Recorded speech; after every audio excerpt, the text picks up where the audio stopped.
పార్లమెంట్లో అమరావతి చట్టబద్ధత బిల్లు ఆమోదం పొందడంతో ఏపీ అంతటా పండుగ వాతావరణం నెలకొంది. ముఖ్యంగా అమరావతి రాజధాని గ్రామాల్లో రైతులు, మహిళలు రోడ్లపైకి వచ్చి మిఠాయిలు పంపిణీ చేసుకున్నారు.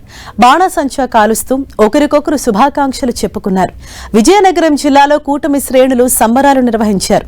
నెల్లిమర్ల నియోజకవర్గంలో ఎమ్మెల్యే లోకం మాధవి ఆధ్వర్యంలో కూటమి నేతలు భారీ ర్యాలీ నిర్వహించారు. అనంతరం కేక్ కట్ చేసి సంబరాలు జరుపుకున్నారు. అమరావతి రాజధానిగా చట్టబద్ధత రావటం కూటమి ప్రభుత్వం సాధించిన విజయమని కొనియాడారు. ఇక బాపట్ల జిల్లా వేమూరులో ఎమ్మెల్యే నక్కా ఆనందబాబు ఆధ్వర్యంలో కేక్ కట్ చేసి సంబరాలు చేసుకున్నారు. మరోవైపు బాపట్ల ఎమ్మెల్యే నరేంద్ర వర్మరాజు ఆధ్వర్యంలో భారీ విజయోత్సవ ర్యాలీ నిర్వహించారు. ఈ సందర్భంగా ప్రధాని Modi, CM Chandrababu, deputy CM Pawan Kalyan, మంత్రి నారా లోకేష్ కు కూటమి నేతలు కృతజ్ఞతలు తెలియజేశారు. శ్రీకాకుళం ఎమ్మెల్యే గోండు శంకర్ ఆధ్వర్యంలో సంబరాలు జరిగాయి. పాత బస్టాండ్ నుంచి ర్యాలీ నిర్వహించారు. అమరావతికి అన్ని వర్గాల వారు మద్దతిస్తున్నారని ఎమ్మెల్యే అన్నారు.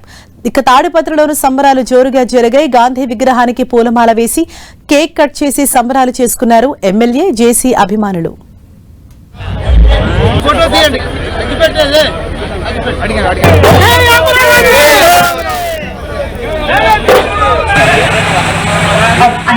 बातें करो